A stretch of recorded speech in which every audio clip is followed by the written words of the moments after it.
జగిత్యాల జిల్లా కోరుట్ల మండలం ఐలాపురం గ్రామానికి చెందినటువంటి ఒక బీడీ కార్మికురాలు, ఒక టైలర్ వృత్తి మీద ఆధారపడి జీవిస్తున్నటువంటి బలహీన వర్గాల కుటుంబం, పేద కుటుంబం, నిరుపేద కుటుంబానికి సంబంధించినటువంటి అంకం రాహుల్ అనేటువంటి విద్యార్థి హైదరాబాదులోని మాతృశ్రీ ఇంజనీరింగ్ కాలేజీలో 3వ సంవత్సరం బీటెక్ చదువుతున్నటువంటి పరిస్థితి ఉంది.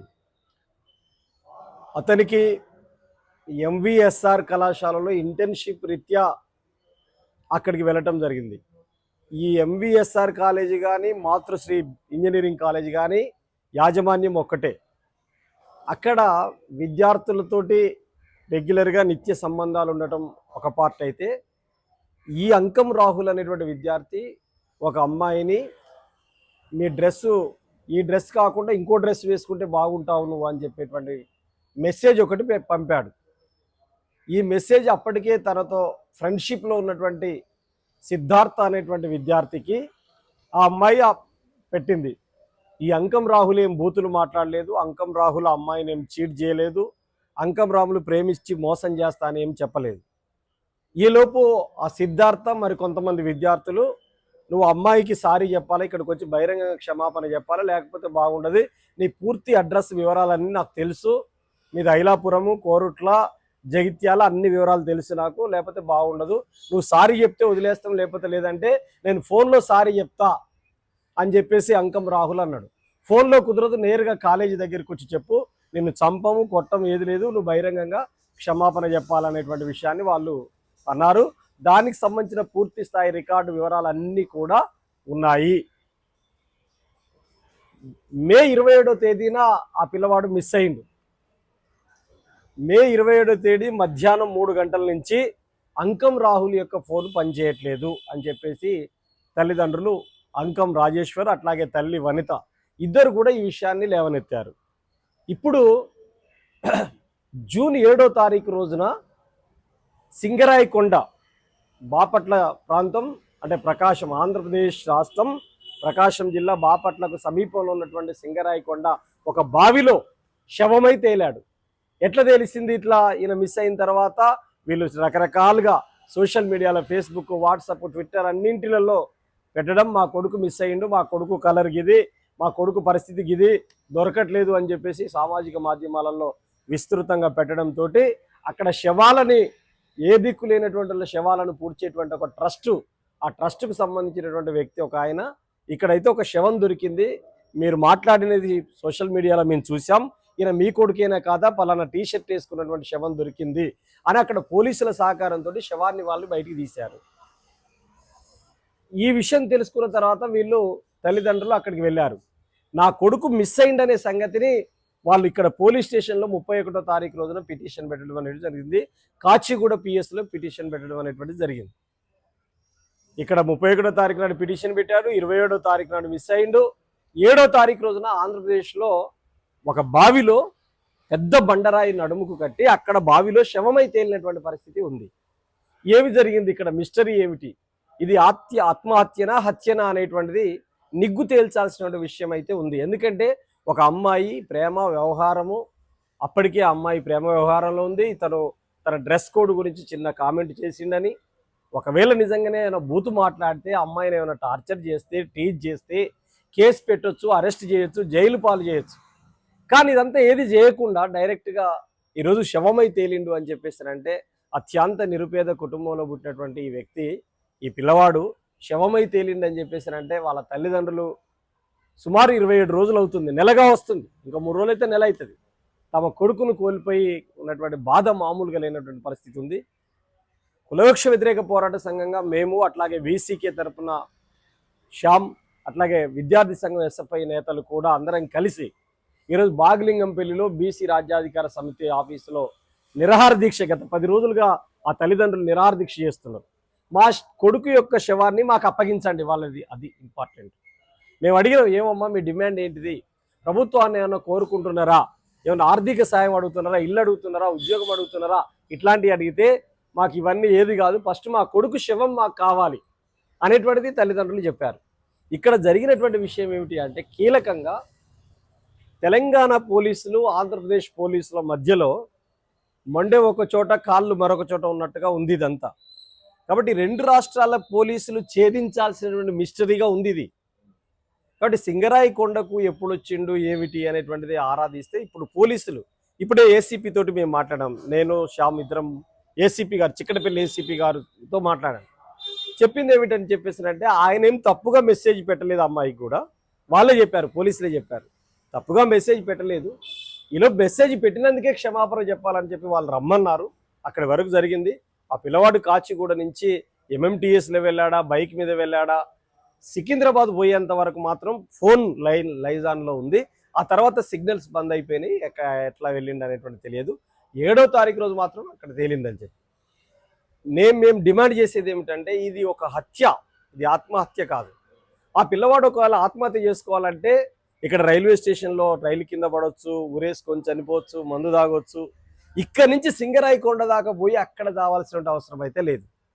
చాలా చూస్తున్నాం, తెలంగాణ ఒక బిడ్డడు ఆంధ్ర ప్రాంతానికి 400 కిలోమీటర్ల దూరం పోయి చావాల్సిన అవసరం లేదు. పకడ్బందీగా ఇది చంపి బాయిలో పడేసినటువంటి హత్యలాగా ఉన్నది అనేటువంటిది స్పష్టంగా అర్థమవుతున్నది. అందుకని ఇది ఆత్మహత్య కాదు. చిన్న పోస్ట్ పెడితే ఆంధ్ర నుంచి పోలీసులు వచ్చి ఇక్కడ అంటే కొన్ని గంటలలో కావచ్చు, కొన్ని రోజుల కావచ్చు తీసుకుపోతున్నారన్న. ఒక హత్య జరిగిందని చెప్పి మీరు కావచ్చు, ఇలాంటి వాళ్ళు చాలా మంది ఆరోపిస్తా ఉన్నా కూడా ఇంకా పోలీసుల మధ్య ఒక లైన్ అది క్లియర్ చేసుకోకుండా ఆ శవాన్ని కూడా తల్లిదండ్రులకు ఇవ్వకుండా ఇంకా చేస్తా ఉన్నారు. ఎట్లా అర్థం చేసుకోవాలి? తెలంగాణ పోలీసులు ఏమో మాకు సంబంధం లేదు, ఇది అక్కడ తేలింది కదా ఆల్రెడీ, వాళ్ళు డిఎన్ఏ టెస్ట్ అది అంటున్నారు, అది వాళ్ళు క్లియర్ చేసిన తర్వాతనే చూసుకుంటారని చెప్పి మాట్లాడుతూ ఉన్నారంట. అంటే ఏంది అసలు, ఏంది పరిస్థితి? వాళ్ళకి వచ్చే అవకాశం ఉన్నదా, న్యాయం జరిగే అవకాశం? ఒకటి స్పష్టం, అంకం రాహుల్ తల్లి బీడీ కార్మికురాలు, అంకం రాహుల్ యొక్క తండ్రి టైలర్ వృత్తి చేసుకొని పొట్టబోసుకునేటువంటి వాళ్ళు. వాళ్లకు 5 ఏళ్ళు ప్రతిరోజు నోట్లోకి పోవాలంటే వాళ్ళ రెక్కల కష్టం, రోజువారీగా వాళ్ళ రెక్కలాడితేనే వాళ్ళ కడుపులోకి బుక్కెడు బువ్వు వచ్చేటువంటి నిరుపేద బలహీన వర్గాల కుటుంబం వాళ్ళు. కద్దరు బట్టలు ఉన్నటువంటి వాళ్ళు కాదు వాళ్ళు, లేదా రాజకీయ పలుకుబడి ఉన్నటువంటి వాళ్ళు కాదు, రాజకీయ నాయకులు కాదు. ఉదాహరణకి బండి భగీరథు చేస్తే బండి సంజయ్ గారు కేంద్ర హోమ్ మినిస్టర్ కాబట్టి కొద్ది రోజులు కూడా జైల్లో లేకుండా బయటికి తీసుకొచ్చుకున్నారు. ఇట్లాంటి రాజకీయ పలుకుబడి ఉన్నటువంటి వాళ్ళు కాదు వీళ్ళు. సాధారణమైనటువంటి నిరుపేద కుటుంబం, భూములు ఆస్తులు ఉన్నటువంటి కుటుంబం కూడా కాదు. కాబట్టి న్యాయం అనేది చట్టబద్ధంగానైతే న్యాయం అవుతుంది, కానీ రాజకీయ ఒత్తిళ్ళు లేకపోతే రాజకీయ పరమైనటువంటి ఆలోచన నుంచి చూస్తే న్యాయం జరగాల వద్దా అనేటువంటిది ఆ రాజకీయ నాయకుల యొక్క దృష్టి, లేదంటే అధికార యంత్రాంగం రాజకీయాలకు తలొగ్గేటువంటి దుస్థితి, వీటన్నిటి కారణంగా ఆ న్యాయం అనేటువంటిది కాలయాపన అనేటువంటిది జరుగుతూ పోద్ది. చట్టబద్ధంగానే న్యాయం జరగాలంటే చట్టం స్పష్టంగా చెబుతున్నది, ఒక పౌరుడి ఆత్మహత్యకు దారి తీసిన కారణాల యొక్క లోతుల్ని వెతకమని చెప్పేసి చట్టం చెబుతుంది. ఒక పౌరుడు జీవించే రైట్ ఇచ్చింది, మరణించే హక్కు కూడా స్వతంత్రంగా తాను ఆత్మహత్య చేసుకునేటువంటి హక్కు ఇవ్వలేదు. ఏ పరిస్థితులలో ఆత్మహత్య వైపు పోతున్నాడు, ఏ పరిస్థితులు హత్యగా మార్చబడ్డాయి అనేటువంటిది రాజ్యాంగమే చెబుతుంది, చట్టమే చెబుతున్నది. అందుకని ఇప్పుడు సింగరాయి కొండలో శవమై తేలింది, మాకు సంబంధం లేదనేటువంటిది తెలంగాణ పోలీసులు అనొచ్చు. ఆ పిల్లవాడు తెలంగాణలో పుట్టిండు కాబట్టి తెలంగాణ పోలీసులే చూసుకోవాలని ఆంధ్ర పోలీసులు అనొచ్చు. అందుకనే ఏదైనా ఇష్యూ వచ్చినప్పుడు రెండు రాష్ట్రాలకు సంబంధించినటువంటి పోలీసులు ఛేదించాల్సిన విషయం వచ్చినప్పుడు, మీరు ఇటీవల కాలంలో ఒక జర్నలిస్టు నాగేశ్వర్ గారు ఏదో మాట్లాడిండు అని అనగానే ఆంధ్ర నుంచి పోలీసులు వచ్చారు అరెస్ట్ చేస్తారట అని. మరి ఇట్లాంటి వాటికైతే ఎందుకు రాగలిగి పోలీసులు? అంటే ప్రభుత్వాన్ని వితౌట్ ఇన్ఫర్మేషన్ డిగ్రీ చేసినటువంటి సందర్భాలు ఉన్నాయి. అవును, రీసెంట్ గా కూడా. అవును, మరి ఇన్ఫర్మేషన్ ఇవ్వకుండా తెలంగాణకు రావచ్చు ఆంధ్ర పోలీసులు, తెలంగాణ పోలీసులు ఇన్ఫర్మేషన్ తో కూడా పోలేకపోతున్నారు. ఇది ఎక్కడ జరుగుతుంది ఈ లోపం? నేను చెప్పదలుచుకుంది ఏంటంటే రాష్ట్ర ముఖ్యమంత్రి, రాష్ట్ర హోంమంత్రికి ఉన్నటువంటి రేవంత్ రెడ్డి గారు ఈ ఘటన పైన స్పందించాలని చెప్పేసి నేను డిమాండ్ చేస్తున్నాను. ఎందుకు అంటే పోలీస్ అధికారులు నిర్లక్ష్య పాత్ర దీని వెనకాల కనబడుతుంది. ఇప్పుడు తల్లిదండ్రులు మాకు చెప్పింది ఏమిటంటే 13 కాన్ఫరెన్స్ కాళ్ళు ఉన్నాయి, పూర్తి వివరాలు బయోడేటా ఉంది. సిద్ధార్థ్ అనేటువంటి విద్యార్థిని, అట్లాగే ఆకాష్ అనేటువంటి మరో విద్యార్థి, ఇద్దరు ఫ్రెండ్స్. ఆకాశం క్లోజ్ ఫ్రెండ్గా ఉన్నాడు, సిద్ధార్థ్ అనే వ్యక్తి భయపెట్టించిన దాంట్లో ఉన్నటువంటి వ్యక్తిగా ఉన్నాడు. కాబట్టి వాళ్ళిద్దరి యొక్క ఫోన్లని ఈ మన అంకం రాహుల్ యొక్క ఫోన్ కాల్ డాటా కనుక క్లియర్గా తీస్తే, మెసేజ్లు కానీ వాళ్ళు మాట్లాడిన ఫోన్ల వివరాలు కనుక తీస్తే పూర్తి బయోడేటా బయటికి రావడానికి అవకాశం ఉంటుంది. పోలీసులు తలుచుకుంటే చాలా చిన్న విషయం, పోలీసులే కనుక వీళ్ళది ఏముందిలే, వీళ్ళు చాలా నిరుపేద కుటుంబం, నోరు లేని అమాయక జీవులు కదా, వీళ్ళని ఏం చేయలేరు మమ్మల్ని అని చెప్పేసి అనుకుంటే మాత్రం న్యాయం జరగకపోవచ్చు. అందుకే పోలీసుల చేతుల్లో న్యాయం చేయాలా అన్యాయం చేయాలా అనేటువంటిది పోలీసుల చేతుల్లో ఉన్నటువంటిది. చట్టాన్ని అమలు చేసేటువంటి స్థానాల్లో పోలీసులు ఉన్నప్పుడు ఆ చట్టాన్ని ఉల్లంఘించడమో, ఆ చట్టాన్ని కాలయాపన చేసి నిర్లక్ష్యం చేయటమో, వీటి కారణంగా సాధారణ నిరుపేద విద్యార్థి కుటుంబమే కాదు, ఆ కుటుంబాలకి అన్యాయం జరిగేటువంటి ప్రమాదం ఉంది. అందుకనే పోలీసులు అప్రమత్తంగా ఉండాలి. అంటే ముఖ్యమంత్రి గారు తన కొడుకు అయితే ఎలా ఉంటుందో, అంకం రాహులే రేవంత్ రెడ్డి కొడుకు అయితే రేవంత్ రెడ్డి ఎట్లా ఆలోచిస్తాడో అంకం రాహుల్ విషయంలో కూడా అలాగే ఆలోచించాలని చెప్పి నేను డిమాండ్ చేస్తున్నాను. ఇకపోతే రెండో విషయం, సింగరాయకొండ అనేటువంటిది ఆంధ్రప్రదేశ్లో ఉంది. అక్కడ డిప్యూటీ చీఫ్ మినిస్టర్గా, రాష్ట్ర హోంమంత్రిగా ఉన్నటువంటి పవన్ కళ్యాణ్ గారు తెలంగాణలో పార్టీ పెడితే ఎవడయ్యా జాగీరు, మేము పెట్టొద్దా, ఇక్కడ తెలంగాణ ఆత్మగౌరవ ప్రతీక, ఇక్కడి నుంచి వచ్చినా పలానా కొండగట్టు అంజన్నకి ఎన్ని పైసలు ఇచ్చినా, గద్దరుకు అన్ని పైసలు ఇచ్చినా, కారు కొనిచ్చినా, రకరకాల ముచ్చట్లు ఇక్కడికి వచ్చి చెప్పాడు పవన్ కళ్యాణ్ గారు. నేను అదే చెప్తున్నాను, నీ హోంమంత్రిలో అక్కడ శాంతి భద్రతలన్నీ నీ చేతుల్లోనే ఉన్నాయి. సింగరాయకొండలో ఈ శవం ఎట్లా తేలిందో పవన్ కళ్యాణ్ గారు స్పందించండి అని చెప్పేసి నేను డిమాండ్ చేస్తున్నాను. పవన్ కళ్యాణ్ గారికి మానవతా హృదయం ఉంటే అంకం రాహుల్ యొక్క హత్య మిస్టరీని ఛేదించేటువంటి పని ఆంధ్రప్రదేశ్ పోలీసులు చేయగలరా? మీ దగ్గర మా విద్యార్థి శవమై తేలిండు, అక్కడ ఎవరు చంపారు, ఎలా చచ్చిపోయిండు, పూర్తి స్థాయి వివరాలన్నింటిని కూడా చేయడానికి మీ దగ్గర ఏమైనా ఉందా? మీకు కనీస మానవీయత ఉంటే స్పందించండి, పోలీసులను ఆదేశించండి. రేవంత్ రెడ్డి ఇక్కడ పోలీసులను ఆదేశించాలి, పవన్ కళ్యాణ్ అక్కడ పోలీసులను ఆదేశించాలి. ఈ రెండు రాష్ట్రాల పోలీసుల మధ్యలో ఉన్నటువంటి హత్య మిస్టరీగా ఉంది కాబట్టి తక్షణమే సిట్టింగ్ జడ్జి తోటి ఒక సమగ్రమైనటువంటి విచారణ జరిపించాలని చెప్పేసి మే 27వ తారీఖు నుంచి జూన్ 7 వరకు శవమై తేలేంత వరకు ఉన్నటువంటి ఆ మొత్తం రోజులు ప్రతి మినిట్ టు మినిట్ ఈరోజు పోలీసులు ఆ విషయాల్ని ఛేదించాలి, పూర్తి స్థాయిలో ఆలోచించాలి. ఉదాహరణకి సింగరాయకొండ రైల్వే స్టేషన్లో దిగిందనుకో, ఆ రైల్వే స్టేషన్లో సీసీ ఫుటేజ్ చేస్తుంటే తేలిపోతుంది, ఎక్కడి నుంచి ఎక్కడికి వచ్చినో తేలిపోతుంది. అంటే ఒక కేసును పట్టుకొని దాన్ని పూర్తి స్థాయిలో పరిష్కరించాలనే చిత్తశుద్ధి, పారదర్శకత ఉంటే ఎంతటి పెద్ద కేసునైనా, ఈరోజు శాస్త్ర సాంకేతిక పరిజ్ఞానం ఆకాశం అంత ఎదిగినటువంటి ఈ రోజులలో ఎక్కడున్నాయి? ఇప్పుడు ఆపరేషన్ కగార్ పేరిట ఎక్కడో అడవుల్లో ఎక్కడో దాక్కున్న పట్టుకొచ్చి డ్రోన్ల ద్వారా మీరు వచ్చి పట్టుకొని కాల్ చేసేటువంటి రక్తం ఏరులై పారినటువంటి స్థితి చూసాం కదా.